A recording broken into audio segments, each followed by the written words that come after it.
अगर किसी को खांसी हो रही है, गले में इरिटेशन हो रही है, तो वो ये मान ले कि पोल्यूशन का असर उस तक पहुंच चुका है। गले में खराश बढ़ गई है, आंखों में जलन बढ़ गई है, ये हम्म। सारे संकेत पोल्यूशन के ही हैं। फ्लू भी देखा गया है कि ये भी एलर्जीज को और आपका हॉस्पिटल एडमिशन्स को प्रेसिपिटेट कर देता है। दिल्ली में जो एवरेज आपका AQI है वो 100 से ऊपर पूरा साल रहता है। जो लोग स्मोक करते हैं उनकी हालत कैसी होती होगी ऐसे मौसम में? स्मोकिंग उस पर्सन को तो अफेक्ट करेगी, घर वालों को भी करेगी। इंडियंस के जो लंग्स देखे जाते हैं वो काले रंग के हो जाते हैं। कोई खास एज ग्रुप है या कोई ऐसी बीमारियां हैं जिनके मरीजों को ये ध्यान रखना चाहिए कि अगर वो बाहर निकले तो ICU तक पहुंचने की नौबत आ सकती है? जो 65 साल से ऊपर है जल्दी पकड़ लेते हैं सारी चीज़ें, चाहे एलर्जी हो चाहे इन्फेक्शन हो। पोल्यूशन की वजह से ICU? बिल्कुल। जो एस्थमेटिक पुराने पेशेंट्स होते हैं, कुछ शॉपिंग तो करनी है, वो बाहर भी निकलेंगे। कुछ लोग ये मानते हैं कि गुड़ खाने से डस्ट है अंदर वो क्लियर हो जाती है क्योंकि गुड़ उसे ट्रैप कर लेता है। मैं तो यही बोलता हूँ कि हाँ, जिस चीज़ से आपको कोई नुकसान नहीं है आप अपना ट्राई करके बिल्कुल देखिए।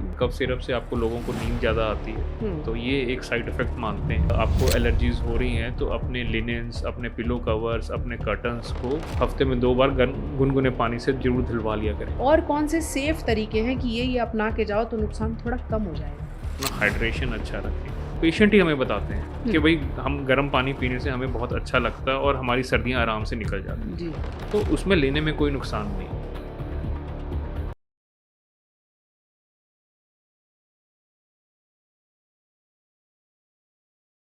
आज से 12 साल पहले 2013 में चीन में जब एयर क्वालिटी इंडेक्स 300 पार हुआ तो वहां इस कदर इमरजेंसी लगी कि स्कूल बंद कर दिए गए, दफ्तर बंद कर दिए गए और उसके बाद चीन ने बनाई एक पॉलिसी। उसी को फॉलो करते हुए भारत ने भी पॉलिसी बनाई। नतीजा यह है कि आज चीन की हवा सांस लेने लायक है, वहां एयर क्वालिटी इंडेक्स 300 जाता नहीं है। लेकिन भारत की हालत यह है कि भारत में पिछले 5 सालों में 1000 पार एयर क्वालिटी इंडेक्स देखने के बाद आज हमें 300 की एयर क्वालिटी बेहतर और सांस लेने लायक लगती है। लेकिन ये सच नहीं है।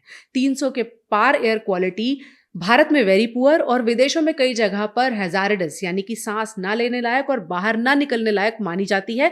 ऐसी हालत में लंदन और अमेरिका में इमरजेंसी लागू कर दी जाती है। लेकिन हम 300 पार में सांस ले रहे हैं तो उसके क्या क्या नुकसान हैं और सांस ना लें तो करें क्या? हमारे साथ आज डॉक्टर अवी कुमार हैं जो कि रेस्पिरेटरी मेडिसिन के एक्सपर्ट हैं, फोर्टिस एस्कॉर्ट्स हॉस्पिटल से जुड़े हुए हैं। उनके जरिए आज हम ये समझने की कोशिश करेंगे कि इस प्रदूषण में सांस लेनी कैसे है।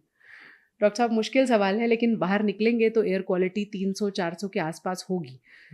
इसमें सांस लेना, बाहर निकलना है तो सांस लेना है, सांस लेने का कोई बेहतर तरीका है कि जाएं और हमें ये पोल्यूशन नुकसान ना करे? देखिए ऐसा है कि भाई सांस तो लेनी है। अब सांस लेनी है तो जब ऐसा मौसम होता है, जब आपको सर्दी का प्रकोप होता है और पोल्यूशन बिल्कुल चरम सीमा पे होता है तो आपको यही ध्यान रखना है कि आप बेवजह बाहर ना निकलें। बेवजह जनरली लोगों को आदत पड़ी होती है कि हम सैर करेंगे 6 बजे या 7 बजे या खाने के बाद सैर करेंगे या सुबह सुबह अर्ली मॉर्निंग वॉक करेंगे। उस टाइम बिल्कुल पोल्यूशन पीक पे होता है तो उस दौरान आप अपने आप को बचाव रखें कि आपको जब लगे कि भाई धूप निकल आई है, थोड़ा सा क्लाइमेट ठीक है, ठंड का प्रकोप कम है, उस दौरान आप अपना बाहर निकलिए, सांस लीजिए, फिर अपना घर में बैठिए।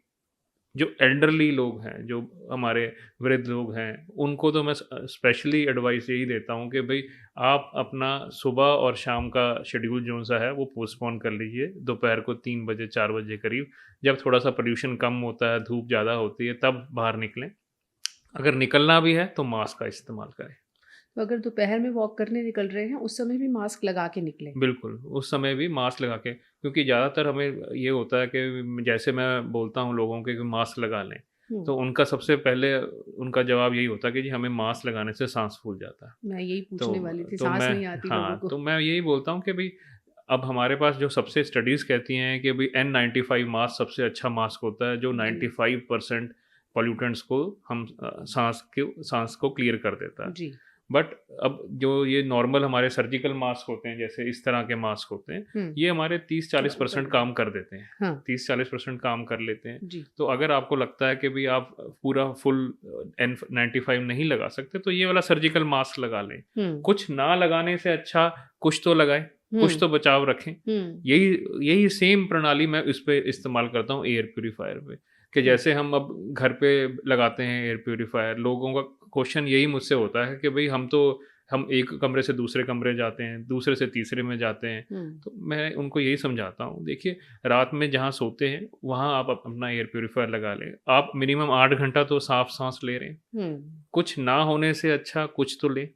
कुछ अपने आप की जो सांस आपकी हवा है वो कुछ ताज़ा हो, कुछ क्लीन हो, उसी से तो आपके लंग्स थोड़े से हेल्दी रहेंगे। जी, जैसे आपने कहा कि जिस कमरे में हैं वहाँ एयर प्यूरीफायर लगा लें, तो वहाँ वेंटिलेशन रखनी चाहिए, खिड़की दरवाजे खुले रखें या पूरी तरह बंद रख के फिर एयर प्यूरीफायर का यूज़ करें? देखिए, जनरली तो यही एडवाइजेबल तो यही रहता है कि भई आप अपने दरवाज़ों को बंद कर फिर ही एयर प्यूरीफायर का इस्तेमाल करें, क्योंकि आप हवा आएगी, आपका एक्यूआई बढ़ जाएगा, आपका फिर 100, 200, 300 तक पहुँच जाएगा। इधर से एयर प्यूरीफायर आपका रेड सिग्नल दिखाने लग जाएगा। तो अगर आप हुँ। बंद करेंगे तभी आपका एयर प्यूरीफायर ब्लू या ग्रीन सिग्नल दिखाएगा कि भई अब आपकी हवा जो आप ब्रीथ कर रहे हैं वो साफ़ हो गई है। वैसे दिल्ली एयर क्वालिटी के मामले में बदनाम है, लेकिन देश के ज़्यादातर शहरों का हाल इस समय अगर आप चेक करेंगे तो बहुत अच्छा नहीं है। कहीं की भी हवा साँस लेने लायक नहीं है। डॉक्टर साहब, इस समय आपकी जो ओपीडी है उसका क्या हाल है और साँस के मरीज़ कितना पहुँच रहे हैं? देखिए, ओपीडी के जो हमारा हम देखते हैं कि 10 से 15% बढ़ जाती है जब भी पोस्ट दिवाली मौसम चेंज होता है और पोल्यूशन का इस तरह ये काले रंग की चादर बिछती है दिवाली पे। तो हुँ। 10-15% तो बढ़ जाती है।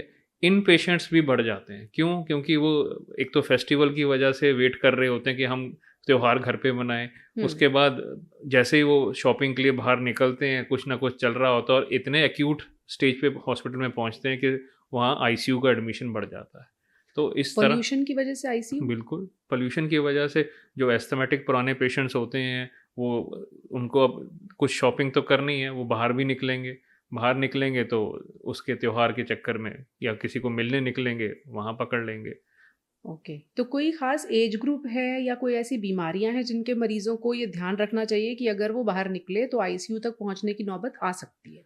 देखिए, सबसे इम्पोर्टेंट चीज़ तो यही है कि एल्डरली लोग हैं, जो हुँ। 65 साल से ऊपर हैं, जी। वो बहुत वो होते हैं कि भई जल्दी पकड़ लेते हैं सारी चीज़ें, चाहे एलर्जी हो, चाहे इन्फेक्शन हो, चाहे हुँ। निमोनिया हो। हुँ। दूसरे लोग जिनको पहले ही कुछ ना कुछ मर्ज़ है, हुँ। जैसे हार्ट की कोई मर्ज़ है, किडनीज़ हुँ। का कोई मर्ज़ है हुँ। या लिवर का कोई मर्ज़ है, जिनकी दवाइयाँ चल रही हैं या कोई कैंसर का ट्रीटमेंट चल रहा है। हुँ। ये सारे प्रिडिस्पोज़्ड रहते हैं जल्दी इन्फेक्शन पकड़ने के हुँ। उसमें। अगर आपका अत्यधिक एक्सपोज़र हो गया फ्यूम्स का या हुँ। डस्ट का, हुँ। तो इनको कुछ ना कुछ खाँसी स्टार्ट हो जाएगी, खाँसी से फिर निमोनिया बन जाएगा, निमोनिया से फिर हॉस्पिटल एडमिशन तक ये चीज़ पहुँच जाती है। पहुँच जाती है। फिर उनको किस तरह मैनेज किया जाता है आईसीयू में? देखिए, अब चीज़ें तो यही होता है कि भई हम सारी चीज़ें करवाते हैं, एंटीबायोटिक से लेकर उनको ब्रोंकोडायलेटर देते हैं। अगर हुँ। साँस बहुत ज़्यादा होता है तो हम मशीन्स का भी यूज़ करते हैं। हुँ। बट यही होता है कि जिसकी ज़्यादा इम्यूनिटी स्ट्रॉन्ग होती है, वो जल्दी रिस्पॉन्स देता है, जिसकी ज़्यादा इम्यूनिटी वीक होती है, वो रिस्पॉन्स लेट देता है। ओके। डॉक्टर साहब, छोटे बच्चों को आप उन पर पॉल्यूशन का असर किस तरह से देखते हैं? ज़्यादा होता है, कम होता है? कहा जाता है लंग्स डेवलप कर रहे हैं तो ज़्यादा नुकसान करता है? देखिए, छोटे बच्चों में इश्यू यही रहता है कि एलर्जीज़ का प्रकोप ज़्यादा बढ़ जाता है, जब पॉल्यूशन के अच्छा। संपर्क में वो आते हैं। हुँ। जैसे ही अब चक्कर यही है कि प्रदूषण एक दिन की समस्या नहीं है, ये तो हुँ। रोज़ ही आपको मिलेगा और ये कोई एक्यूट चीज़ नहीं है, एक्यूट तो सिर्फ़ अक्टूबर-नवंबर में ही बनती है। हुँ। बट हम जो स्टडीज़ देखी गई हैं, ये बताया गया है कि भई दिल्ली में जो एवरेज आपका हुँ। एक्यूआई है, वो हुँ। 100 से ऊपर पूरा साल रहता है। बिल्कुल। तो मतलब ये सारा साल चल रहा है, हमें याद सिर्फ़ दिवाली के पोस्ट दिवाली के बाद ही आता है। तो बच्चों को कांस्टेंट और क्रॉनिक एक्सपोज़र हो रहा है पॉल्यूशन का। जो हमारे लंग्स होते हैं वो पिंक कलर के होते हैं हुँ। और जब इंडियंस के जो लंग्स देखे जाते हैं वो हुँ। काले रंग के हो जाते हैं। क्यों? क्योंकि प्रदूषण उनको कॉन्स्टेंटली मिल रहा है। हुँ। जैसा हम खाना खा रहे हैं रेगुलरली, वैसे पॉल्यूशन भी हम रेगुलरली लेते रह रहे हैं। हुँ। तो इसको आपने सही बिल्कुल बताया कि इसको नेशनल इमरजेंसी डिक्लेयर करना होगा। बट ये नहीं कि सर्दियों में ही, हुँ। पूरा साल हम काम करेंगे पूरा तभी स हम अपनी हवा को साफ ले सकते हैं। इस साल बारिशें रही हैं तो कुछ दिन ऐसे थे जब 50 के नीचे एक्यूआई रहा होगा, शायद 15 दिन या 1 महीना ऐसा वक़्त रहा। हुँ। बाकी टाइम आप बिल्कुल ठीक कह रहे हैं, 100, 200, 300 नॉर्म हो गया है एयर क्वालिटी रहने का। डॉक्टर साहब, जब हम एयर क्वालिटी की बात करते हैं तो हम अक्सर खबर में भी देखते हैं, लोगों को बताते हैं कि पीएम 2.5 के कण जो हैं वो बहुत खतरनाक होते हैं। वो इस तरह से नापे जाते हैं, 40 माइक्रोग्राम पर क्यूबिक मीटर से भी छोटे होते हैं। आम आदमी उसको कैसे समझे कि वो किस तरह से उसको वो छोटे-छोटे कण नुकसान पहुँचा रहे हैं, कितने बारीक होते हैं? देखिए जनरली पीएम 2.5 का मतलब है कि पार्टिकुलेट मैटर है, ये 2.5 माइक्रोग्राम का है, मतलब बहुत ही दाने से भी छोटा है, एक रेत के दाने से भी छोटा है।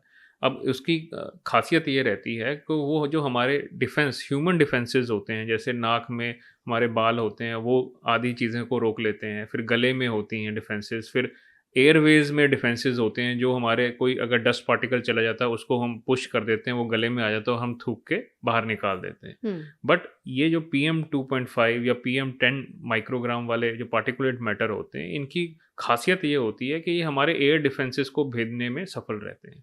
अगर हमारे एयर डिफेंसेस हमारे हार जाते हैं तो ये लंग्स के बिल्कुल जो छोटी नलियाँ होती हैं, स्मॉलर एयरवेज, वहाँ तक पहुँच जाते हैं।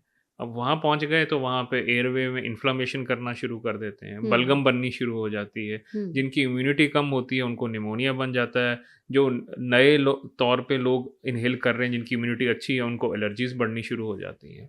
तो इस तरह जी। इन्फ्लेमेशन बढ़ जाती है स्मॉलर एयरवेज़ में, निमोनियाज़ का रिस्क बढ़ जाता है और इन्फेक्शंस पकड़ने का भी रिस्क बढ़ जाता है। तो ऐसे अगर हम समझें कि इस मौसम में जब AQI 300 पार है, अगर किसी को खाँसी हो रही है, गले में इरिटेशन हो रही है, तो वो ये मान ले कि पॉल्यूशन का असर उस तक पहुँच चुका है। बिल्कुल, बिल्कुल आजकल तो हम ये नहीं कि मैं ओपीडी में ही बात कर रहा हूँ, अपने हुँ, दोस्तों से भी, अपने आस-पास के लोगों से अगर हम बात करते हैं, तो सबको यही दिक्कत हो रही होती है कि गले में खराश बढ़ गई है, आँखों हुँ, में जलन बढ़ गई है। हुँ, ये सारे संकेत पॉल्यूशन के ही हैं। हुँ, कल ही मैं अखबार में पढ़ रहा था कि भई लंग्स की तो चलो बात हम कर ही रहे हैं, 60% केसेज़ जो आई इचिंग के हैं, वो बढ़ गए हैं। तो हुँ। ये सब प्रदूषण का ही प्रकोप है कि एक नहीं दूसरा ऑर्गन, तीसरा ऑर्गन सबको धीरे-धीरे करके अफ़ेक्ट कर रहा है ये। और ये तब है जब भारत में सिर्फ पीएम 2.5 आँका जा रहा है। कई देश पीएम 1 यानी कि उससे भी बारीक कणों को भी आँकते हैं। भारत में वो मैकेनिज़्म नहीं है, उसके नतीजे और ज़्यादा डरावने हो सकते हैं।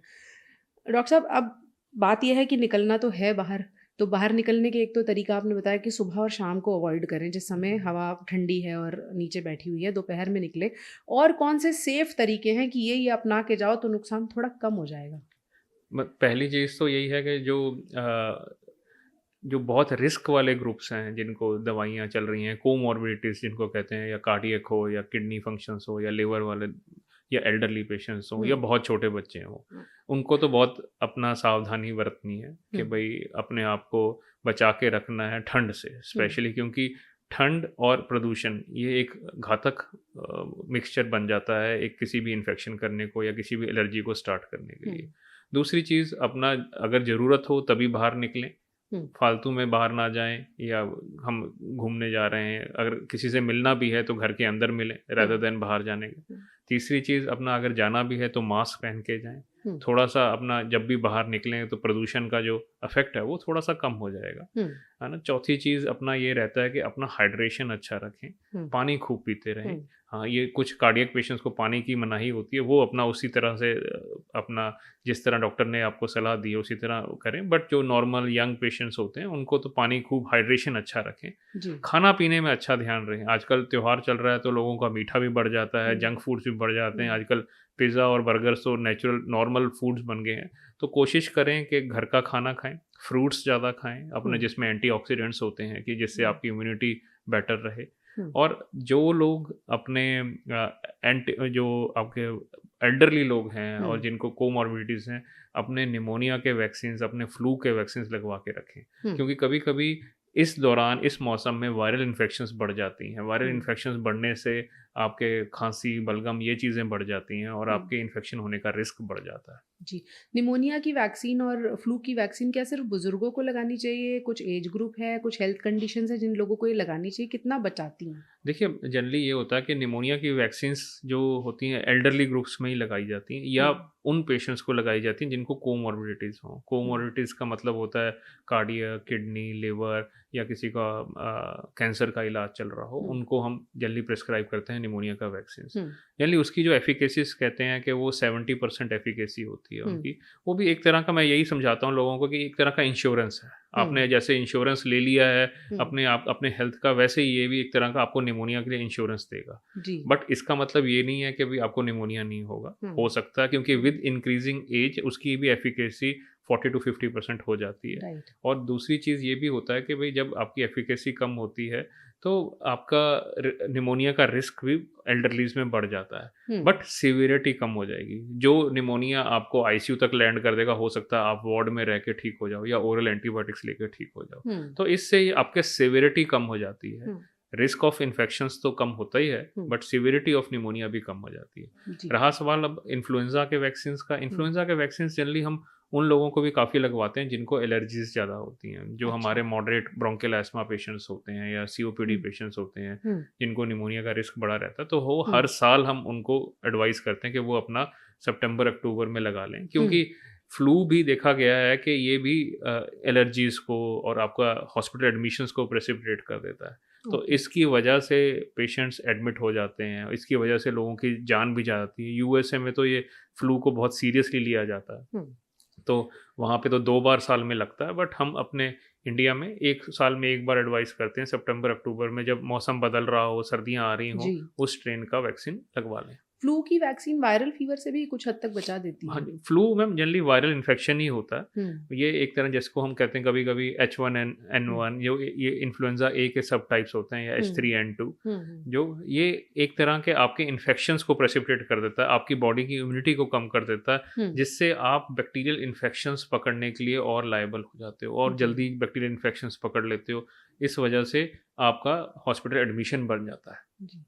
डॉक्टर के पास आने से पहले लोग घर में बहुत सारे तरीके अपनाते हैं जिससे उनको लगता है कि हमारा गला साफ हो जाएगा। सबसे पहला गुनगुना पानी, दूसरा कुछ लोग ये मानते हैं कि गुड़ खाने से जो डस्ट है अंदर वो क्लियर हो जाती है क्योंकि गुड़ उसे ट्रैप कर लेता है। कुछ लोग घर में सॉल्ट लैंप्स रखते हैं, कुछ लोग कपूर जलाते हैं।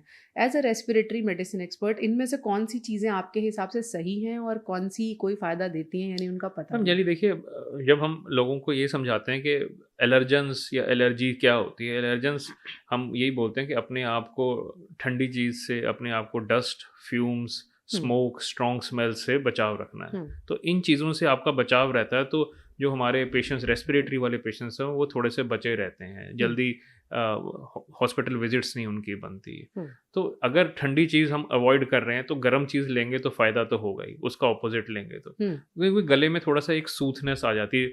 ये ऐसा नहीं है कि मैं बहुत ज़्यादा लोग हमें बताते हैं, पेशेंट ही हमें बताते हैं हुँ, कि भई हम गर्म पानी पीने से हमें बहुत अच्छा लगता है और हमारी सर्दियाँ आराम से निकल जाती हैं। जी, तो उसमें लेने में कोई नुकसान नहीं है। ठीक मैं है। तो यही बोलता हूँ कि हाँ, जिस चीज़ से आपको कोई नुकसान नहीं है, आप अपना ट्राई करके बिल्कुल देखिए। बिल्कुल। ठीक है ना? तो गर्म पानी लेने से कोई नुकसान नहीं है। अगर लोगों को बहुत ज़्यादा खाँसी आ रही होती है, तो कभी-कभी हम लोगों को कहते हैं लौंग भी मुँह में रख लो या छोटी जी, इलायची मुँह में रख लो कि आपके जी, गले को थोड़ा तर कर दे। जी, जिससे आपका जो गले में एक जाला-सा बना रहता है, वो थोड़ा-सा सूट डाउन हो जाए और चीज़ें बेटर हो जाएँ। जी। उसके अलावा बहुत सारी कफ़ के लिए मेडिसिन्स आती हैं ओवर द काउंटर टॉफ़ीज़ की शक्ल में और अलग-अलग तरह से। वो किस तरह के कफ़ में हेल्प करती हैं और कितना उन पर डिपेंडेंट होना चाहिए?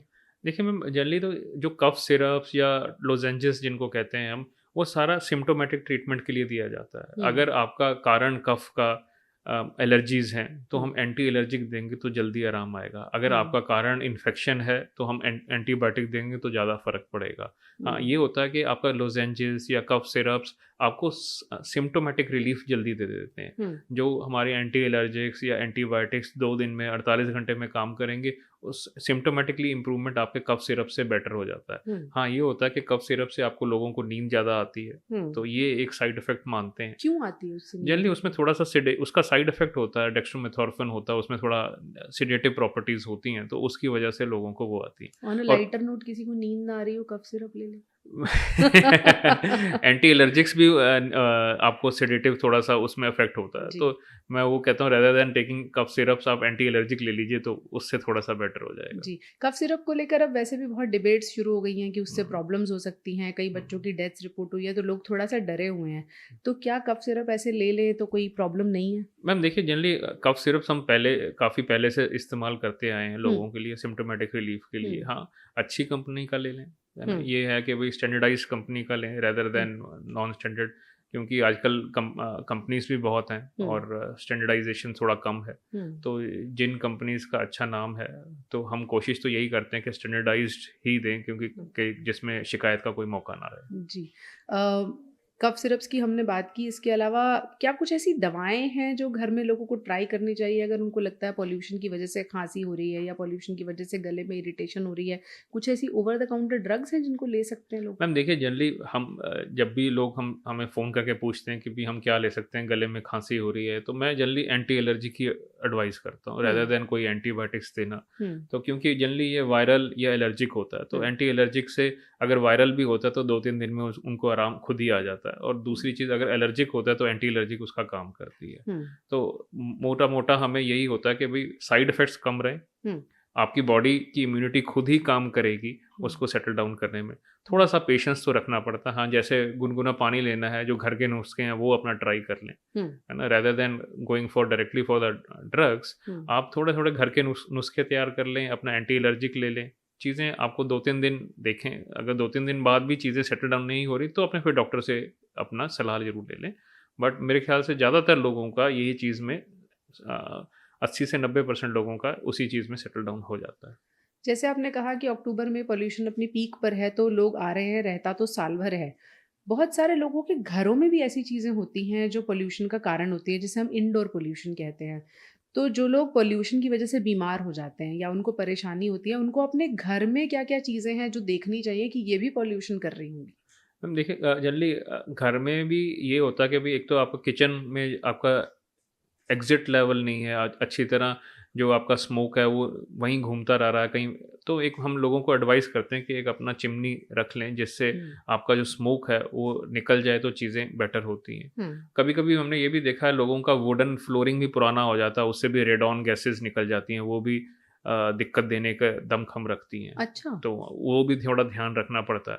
तीसरा चीज़ अपना एयर प्यूरीफायर्स का यूज़ करें। एयर जी। प्यूरीफायर्स अपना यूज़ करें क्योंकि जनरली मेरा मानना यही रहता है कि हाँ, एयर प्यूरीफायर्स के लिए बहुत साइंटिफिकली बहुत अच्छी स्टडीज़ तो नहीं है कि जिससे मैं बोलूँ कि नहीं जी, इससे बहुत फ़र्क पड़ेगा, बट कुछ ना होने से अच्छा कुछ अच्छा है।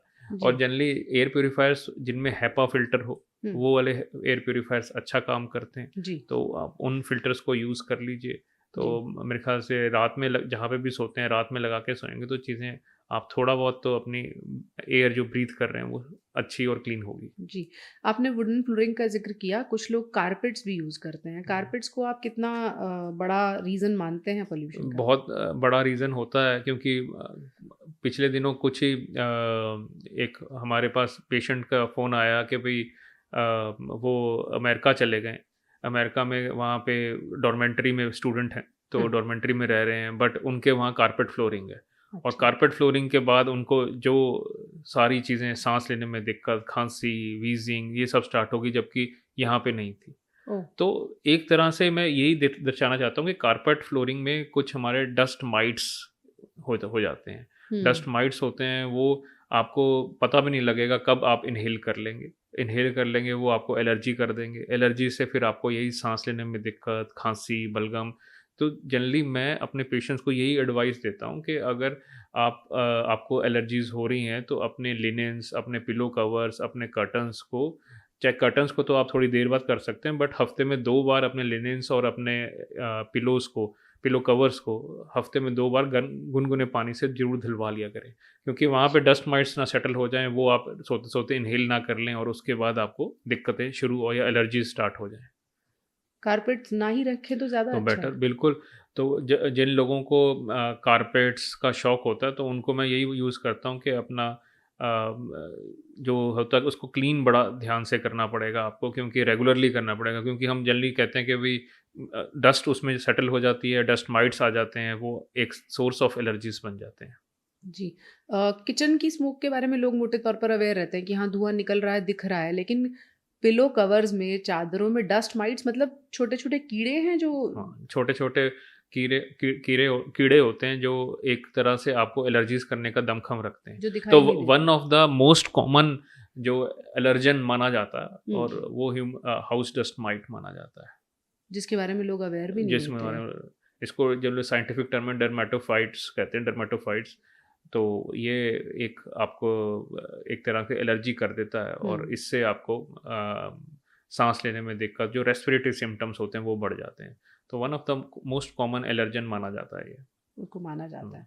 ओके। इसके अलावा घर में पूजा करने के जो तरीके हैं, उसमें धूप अगरबत्ती का बहुत इस्तेमाल होता है। क्या हुँ। वो भी पॉल्यूशन कर सकती है? हम देखिए जनरली पूजा करने का जो सामग्री होती है उससे 2 चीज़ों का होता है। एक तो स्ट्रॉन्ग स्मेल होती है उसमें और दूसरा होता है कि भई एक धुआँ निकलता है। हुँ, तो ये दोनों सोर्स ऑफ एलर्जीज़ आपका बन जाते हैं। तो जो लोगों को साँस में दिक्कत है और जिनको एलर्जीज़ का भी शिकायत रहती है, तो वो दूरी बनाए रखें। अगर हुँ। आपको मान्यता है कि भई आपको ये करना ही है, तो चाहे आप अपना जला के चाहे बाहर रख दीजिए कि भई घर के घी का अंदर ना। दिया जला सकते हैं हाँ, वो घी का तो? दिया जला सकते हैं या बाहर रख दें कि हाँ, घर में ना उसका इस्तेमाल हो क्योंकि घर हुँ, में अगर उसकी स्मेल फैलेगी, उसका धुआँ फैलेगा तो जिनको भी एलर्जीज़ हो गई या थोड़ी-सी भी प्रिडिस्पोज़िशन होगी, उनकी एलर्जीज़ बढ़ जाएँगी। हुँ। जो लोग स्मोक करते हैं, उनकी हालत कैसी होती होगी ऐसे मौसम में? मैम देखिए, मैं तो वही बता रहा हूँ कि भई हम वैसे ही स्मोक कर रहे हैं, हम वैसे ही स्मोक हम कर रहे हैं। इतने ही हमारे एयर पॉल्यूशन इतनी ख़राब है और ऊपर से हम एक स्मोकिंग का और दिक्कत ले लें क्योंकि स्मोकिंग उस पर्सन को तो अफ़ेक्ट करेगी, करेगी, घरवालों को भी करेगी क्योंकि वो घर में करेंगे, वो धुआँ आप इन्हेल करोगे तो सेकंड हैंड स्मोक घरवालों को भी एक्सपोज़र हो जाता है। तो हुँ, आजकल तो सेकंड हैंड स्मोक भी हम काउंटर करते हैं कि लोगों से पूछते हैं ओपीडी में जब आते हैं कि घर में कोई स्मोकिंग तो नहीं करता कि क्यों हो रहा है आपको? हुँ, कि भई ये तो नहीं कहीं सोर्स है कहीं आपको धीरे-धीरे स्मोक आप एक्सपोज़र लेते रह रहे हो और हुँ, आपको भी अंदर लंग्स में दिक्कत हो रही है। और हुँ, आजकल तो टर्मिनोलॉजी थर्ड हैंड स्मोक का भी हो गया कि भई कोई तीसरा आदमी पी रहा है और आप बैठे हुए हो और आप इन्हेल कर रहे हो, तो वो भी एक एक्सपोज़र हो जा रहा है।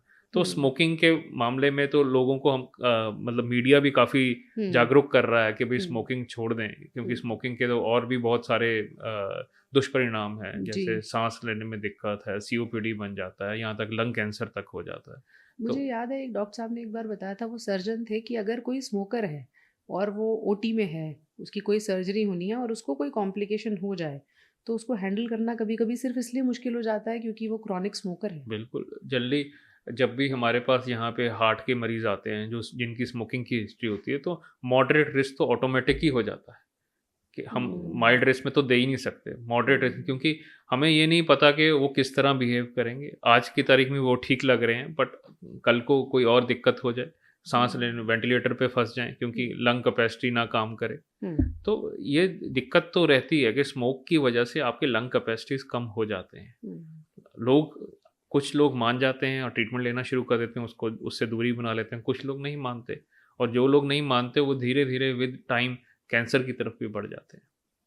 तो स्मोकिंग आज आपको कितना नुकसान कर रही है भले ही ना पता हो, लेकिन कल कोई कॉम्प्लिकेशन आई तो यही स्मोकिंग आपकी जान की दुश्मन बन सकती है, इस बात में कोई दो राय नहीं है। डॉक्टर साहब, जो घर के तरीके हैं लोगों के अपने घर की एयर को क्लीन करने के, एयर प्यूरीफायर के अलावा कुछ लोग कैम्फर को मानते हैं कि बहुत फ्रेंडली होती है, डस्ट को ट्रैप करती है। दूसरी तरफ ये माना जाता है कि स्ट्रॉन्ग स्मेल है तो नुकसान करती है। आप क्या मानते हैं? नहीं देखिए थोड़ा स्ट्रॉन्ग स्मेल तो है उसकी, स्ट्रॉन्ग स्मेल भी है और उसका धुआँ भी निकलता है। तो हुँ, मैं तो उनको लोगों को यही एडवाइस करता हूँ कि कैम्फर को लेस यूज़ करें। जो हुँ, आपके घर में कोई एलर्जिक्स हों, जिनको एलर्जी जल्दी हो जाती है, हुँ। जल्दी साँस लेने में परेशानी हो, तो उनसे दूरी ज़रूर बनाए रखें। जी, आखिरी में 2 और तरीके आपसे पूछूँगी कि काढ़ा मदद करता है ऐसे मौसम में? मैम देखिए काढ़ा जनरली मेन गरम चीज़ होती है, तो जी। गरम चीज़ लोगों को कम परेशानी कम देती है और हुँ, थोड़ा-सा गले में सूथनेस आ जाता है। हुँ, आपको लोगों को ये पीने के बाद ये लगता है कि भई हाँ, बलगम निकल जाता है उससे। हुँ, तो अगर उनको फ़ायदा हो रहा है, तो इस्तेमाल कर सकते हैं। हुँ, अगर उनको लगता है नहीं हमें कोई फ़ायदा नहीं हो रहा, हुँ। तो मत करें। ये सवाल मैंने इसलिए भी पूछा, कोरोना में कुछ लोगों ने इतना काढ़ा पिया कि अल्सर की शिकायत लेकर पहुँचे, तो हुँ। कैसे यूज़ करना चाहिए? देखिए सब लोग हमें यही पूछते हैं कि हम क्या खाएँ, क्या ना खाएँ? हुँ, तो मेरा जवाब उनके लिए यही रहता है कि जो चीज़ आपके शरीर को सूट करती है, वो ज़रूरी नहीं है कि भई दूसरे आदमी को भी सूट करेगी। बिल्कुल। उसके मालिक आप ही हैं, आपका हुँ, शरीर है तो आप ही मालिक हैं। हुँ, आप अपना खुद देखिए कि मुझे क्या चीज़ सूट कर रही है। हुँ, हम किसी के को ब्लैंकेट ये नहीं बोल सकते कि भई आपको ये चीज़ नहीं सूट करेगी, ये मत हुँ, खाइएगा। किसी को दही सूट करती है तो खाइए, हुँ, किसी को नहीं सूट करती तो मत खाइए। हुँ, आपको खुद ही विजिलेंट रहना पड़ेगा। हुँ, जब भी हम कोई ब्रोंकियल एस्मा का ट्रिगर ढूँढने के लिए हम पेशेंट्स को एडवाइस करते हैं, तो हम यही कहते हैं कि अपने ट्रिगर को पहचानिए। हुँ, किस चीज़ से आपको दिक्कत होती है? हुँ, वो चीज़ को अवॉइड करें क्योंकि डॉक्टर आपकी मदद करेगा बट विजिलेंट आपको रहना पड़ेगा। घर में आपको पता है कि मेरे को ये चीज़ सूट कर रही है, ये चीज़ नहीं सूट कर रही है। तो उसी तरह आपको खुद देखना है कि मेरे को ये चीज़ ठीक अच्छी लगती है, मेरे शरीर को भाती है, तो आप उसको इस्तेमाल करें। आपके शरीर को नुकसान दे रही है तो मत लीजिए। चलते-चलते कुछ रैपिड क्वेश्चन्स आपसे पूछ लेती हूँ। शहद और अदरक लोग मिक्स करके यूज़ करते हैं, उससे आराम मिलता है, कोई दिक्कत नहीं है उसमें? लेने में कोई नुकसान नहीं है, आपको फ़ायदा हो रहा है, ज़रूर लीजिए। कुछ लोग जिनके पास मास्क नहीं होता वो रुमाल का इस्तेमाल करते हैं, उससे मास्क बना के उसे यूज़ कर लेते हैं, उसमें भी कोई दिक्कत नहीं है? जनरली क्लॉथ मास्क की एफिकेसी कम होती है, 15 से 20% वो पार्टिकल्स को फ़िल्टर आउट कर पाता है। अच्छा। ठीक है, कुछ नहीं लगाना, आपके पास मास्क की सुविधा नहीं है उस दौरान, आपने ये लगा लिया, कुछ तो बचाव कर रहे हैं। जो लोग ब्रिस्क वॉक करते हैं, उस समय मास्क लगाएँ, ना लगाएँ? जनरली ब्रिस्क वॉक से लोगों को जनरली N95, तब कोविड के दौरान लोग N95 लगाते थे और ब्रिस्क वॉक करते थे, उससे एक तरह से इंटरनल पीप बन जाती थी, तो लोगों को सांस फूलने में परेशानी हो जाती थी। तो जनरली हम वही एडवाइस करते हैं कि भाई उस दौरान अगर ब्रिस्क वॉक कर रहे हैं, थोड़ा मास्क का इस्तेमाल कम करो, क्योंकि आपको फिर सांस लेने में परेशानी, एकदम आप तेज़ी से सांस लेते हो, आपको सांस मिलता नहीं, तो एक तरह का पैनिक हो जाता है। तो हम यही एडवाइस करते हैं कि भाई उस दौरान मत करिए। तो लंग्स के लिए स्ट्रेसफुल सिचुएशन हाँ, उस दौरान स्ट्रेसफुल हो जाती है। यानी अगर आप बहुत तेज़ी से एक पेस को बढ़ाते हुए वॉक कर रहे हैं, तो उस समय अगर आपको मास्क से दिक्कत हो रही है, तो आप उसे हटा सकते हैं। लेकिन करें वॉक तो दोपहर के समय करें, क्योंकि सुबह और शाम में ऐसे भी दिक्कत बढ़ जाएगी। आखिरी सवाल सर, हमने लिवर डिटॉक्स बहुत सुना है, लंग डिटॉक्स जैसा कुछ होता है क्या?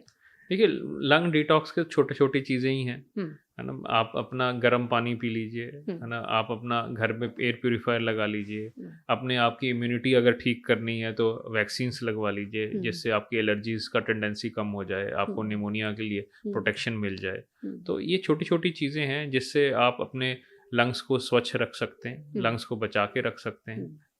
कुछ लोगों को वूलन से भी एलर्जी हो जाती है, वो क्या करें? सर्दी में कहाँ जाएँ? जनरली देखिए, अब ये होता है कि हर एक आदमी की सेंसिटिविटीज़ अलग होती हैं। हुँ, ऐसा नहीं होता कि भई सबको सब तरह के वूलन से होती है। हुँ, हर एक की भांति अलग-अलग होती है। कुछ हुँ, लोग होते हैं कि भई जैसे ही हमने सर्दी के कपड़े निकाले, उसकी इतनी स्मेल होती है, नेफ्थलीन बॉल्स की इतनी स्मेल होती है कि वो चढ़ जाती है और लोगों को खाँसी, छींकें शुरू हो जाती हैं। हुँ, नॉर्मल आदमी को भी हो जाती हैं। हुँ, तो सेंसिटिविटीज़ को अपना पहचानना बहुत ज़रूरी है। जो जिस चीज़ चीज़ें से दिक्कत हाँ, है। जिस चीज़ से होती है, क्योंकि आजकल हमारे पास कपड़ों की भी वैरायटी बहुत हो गई है। हाँ, तो जो चीज़ सूट कर रही है, हुँ, आपको खुद ही ट्राई एंड टेस्ट करना होगा हुँ, कि भई आपको ये चीज़ सूट करती है, इट्स सूट्स योर बॉडी, आप उसका इस्तेमाल करिए। आपको चीज़ लगता है कि नहीं, ये चीज़ मेरे को नहीं सूट करती है, तो मत लीजिए। हुँ। सीने में जलन, आँखों में तूफ़ान सा क्यों है? ये दिल्ली और एनसीआर के लोग अब एक-दूसरे से पूछ रहे हैं। लेकिन अगर आप इस जलन और तूफ़ान को कम करना चाहते हैं, तो जो टिप्स डॉक्टर रवि ने बताए हैं, उनको कम से कम सर्दी के मौसम में ज़रूर फ़ॉलो करें। कम से कम बाहर निकलें, दोपहर के समय बाहर निकलें और जितनी सोशलाइज़िंग करनी है, घर के अंदर सेफ़ एनवायरनमेंट में करें। Thank you so much doctor साहब। कुछ और सवाल होंगे तो हम ज़रूर आपके पास फिर से आएँगे उन्हें ज़रूर लेकर। मैम, ज़रूर, मोस्ट वेलकम। Thank you.